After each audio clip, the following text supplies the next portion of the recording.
एक बार फिर से आप सभी का स्वागत है टोटल न्यूज में। दिल्ली में लॉकडाउन का उल्लंघन करने वालों पर अब सरकार सख्त है। लॉकडाउन तोड़ने पर सख्त कार्रवाई की जाएगी, ये चेतावनी सरकार की तरफ से जारी हो चुकी है। आपको बता दें कि पूरी दिल्ली में धारा 144 लागू है। पुलिस ने लोगों को सड़कों पर उतरने से रोकने के लिए चप्पे चप्पे पर बैरिकेड्स लगाए हैं। जरूरी सेवाओं के लिए कर्फ्यू पास दिए जाएंगे। आज से हरियाणा के सभी जिलों को 31 मार्च तक लॉकडाउन किया है। सिर्फ दिल्ली ही नहीं, हरियाणा में भी 31 मार्च तक सभी जिलों को लॉकडाउन कर दिया गया है। नियम तोड़ने वालों पर सख्त कार्रवाई होगी। वहीं सीएम खट्टर ने लोगों से अपील की है कि वो घरों पर ही रहें, अपने घरों में रहें, बाहर ना निकले।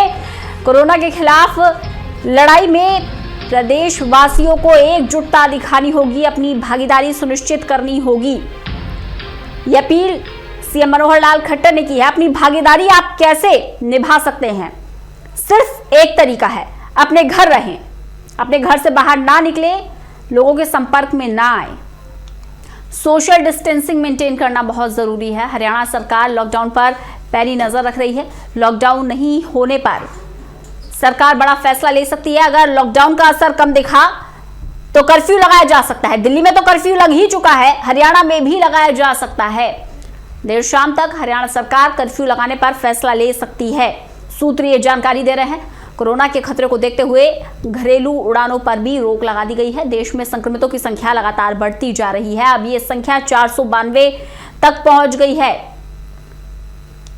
और एक और नया केस सामने आ गया है। वो केस सामने आया है नॉर्थ ईस्ट मणिपुर से।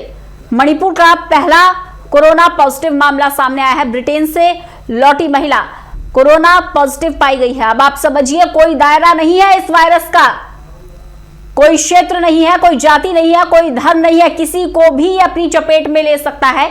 गंभीरता से लीजिए इसे। देश के 580 जिलों को लॉकडाउन घोषित कर दिया गया है। कोरोना के खतरे को देखते हुए यमुना एक्सप्रेसवे को भी सील कर दिया गया है।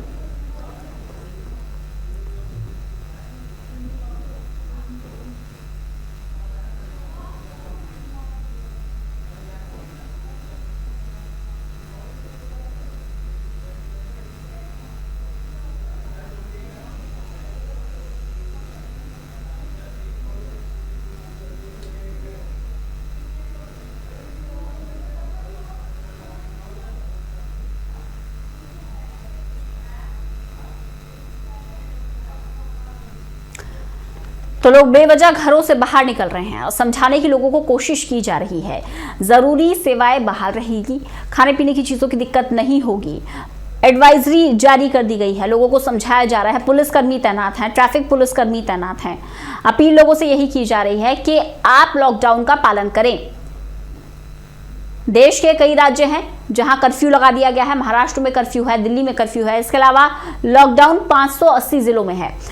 आप सोच के देखिए, क्या आपने देखा है इतिहास में ऐसा पिछली बार कब हुआ था कि पूरे देश में एक साथ 580 जिलों को लॉकडाउन कर दिया गया हो, पूरा देश बंद की कगार पर हो?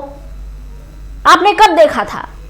आप अंदाजा लगाइए ना, इससे गंभीरता क्या है, खतरा कितना बड़ा है। डरिए मत, गंभीर होइए, सावधान रहिए, सतर्क रहिए, अपने घरों में रहिए, हाथ धोइए, लोगों से सोशल डिस्टेंसिंग मेंटेन कीजिए।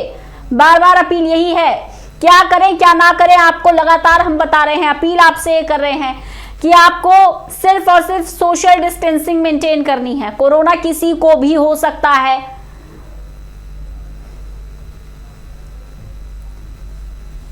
और कोरोना को हराने का सिर्फ एक ही तरीका है, इससे लड़ना होगा आपको, और वो लड़ाई आप सिर्फ अपने घर बैठकर लड़ेंगे।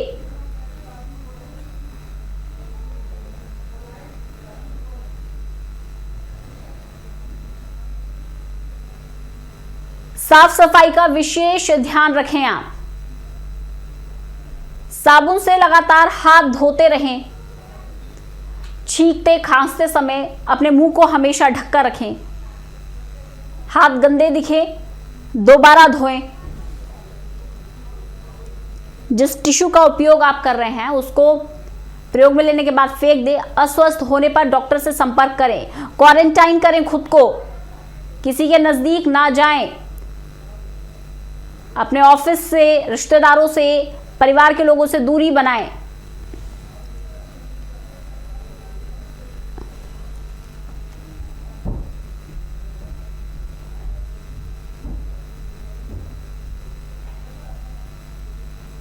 तो कोरोना को हराने के लिए ये लड़ाई आपको घर बैठकर ही लड़नी होगी। मामले लगातार बढ़ते जा रहे हैं, 500 को छू रहा है ये आंकड़ा। जो विश्व की महाशक्तियां हैं वो जूझ रही हैं, थक रही हैं इससे लड़ते हुए। आप किस बात का इंतजार कर रहे हैं? आप सब जानते हैं देश की स्थिति क्या है, देश का आर्थिक ढांचा क्या है, देश का हेल्थ सेक्टर कितना मजबूत है, सब जानते हैं आप।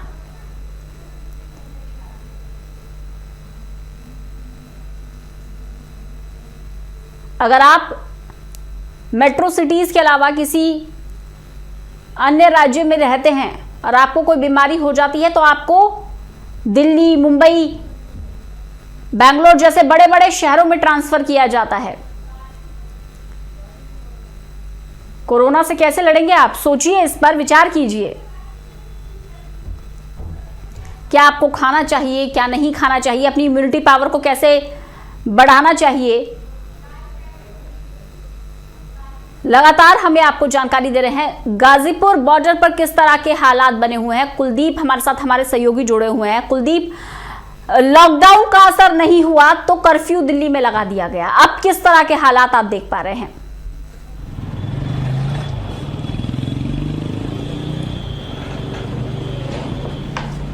देखिए, बिल्कुल इस वक्त मैं गाजीपुर बॉर्डर पर मौजूद हूँ। आज दिल्ली में लॉकडाउन या फिर आप कह लीजिए कि कर्फ्यू का दूसरा दिन है।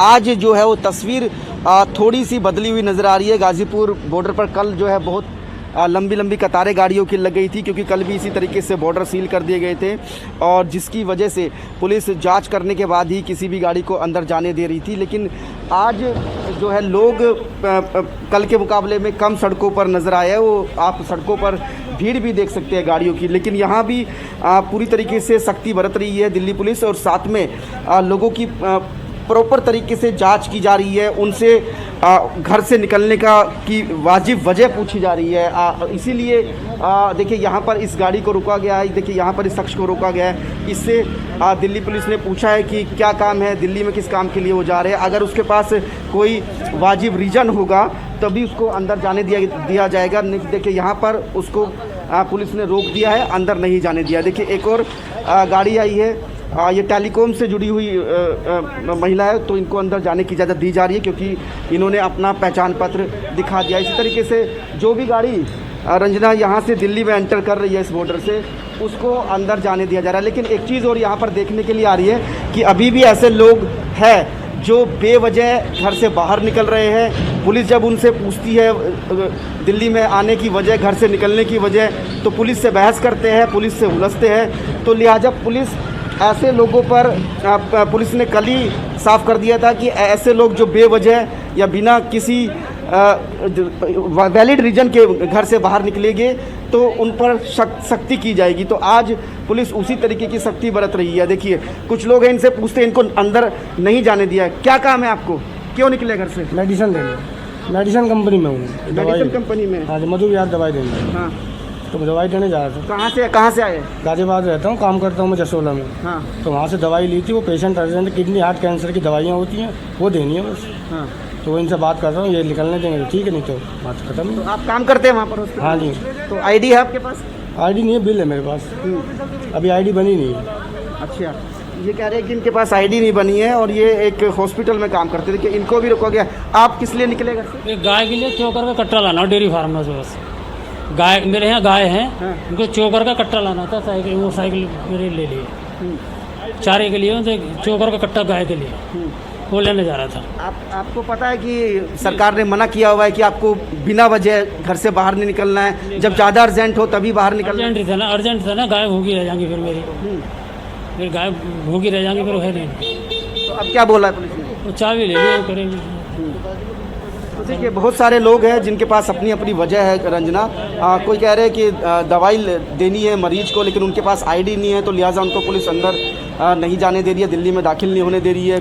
कोई कह रहे हैं कि हमको अपने पशुओं के लिए खाने चारा लेकर आना है, तो ऐसे लोग भी जो है वजह लेकर आया है दिल्ली पुलिस के पास, लेकिन दिल्ली पुलिस को इनकी वजह वाजिब नहीं लग रही है, तो लिहाजा इन लोगों को वहाँ पर रोक लिया गया है। जी हाँ, बने रहिएगा कुलदीप।